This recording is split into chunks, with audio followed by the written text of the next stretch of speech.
réflexion sur le thème de travailler à notre salut. S'il y a donc de l'encouragement en Christ, s'il y a de la consolation dans l'amour, s'il y a une communion de l'esprit, s'il y a de la tendresse et de la compassion, Paul dit « Rendez ma joie parfaite en vivant en plein accord. Ayez un même amour, un même cœur, une unité de pensée. Ne faites rien par esprit de rivalité ou par désir d'une gloire sans valeur. Mais avec humilité, considérez les autres comme supérieurs à vous-même.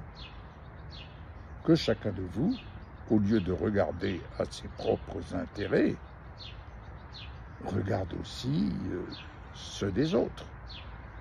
Philippiens 2, versets 1 à 4.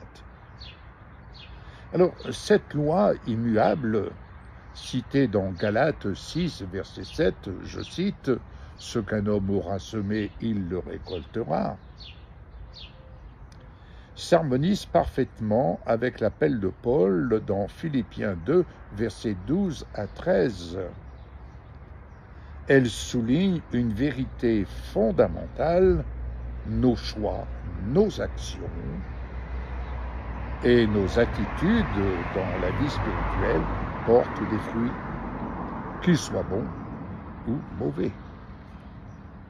Ainsi, semer dans l'esprit, c'est cultiver des valeurs divines telles que l'amour, la compassion et l'humilité, toutes mentionnées dans le passage de Philippiens 2, versets 1 à 4. En revanche, semer dans la chair, c'est suivre des voies contraires à la volonté divine. Bien-aimés, permettez-moi,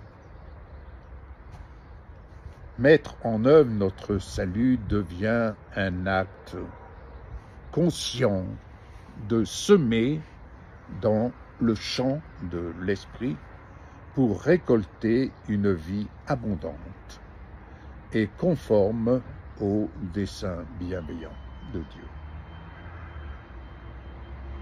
Le travail spirituel demandé ici n'est pas simplement une liste de tâches, mais une transformation intérieure qui, nourrie par l'amour divin, s'exprime dans des actions empreintes de foi et de dévotion. Cette dynamique de semence et de récolte nous rappelle notre collaboration avec l'œuvre divine et à la fois un privilège et une responsabilité qui portent des fruits éternels.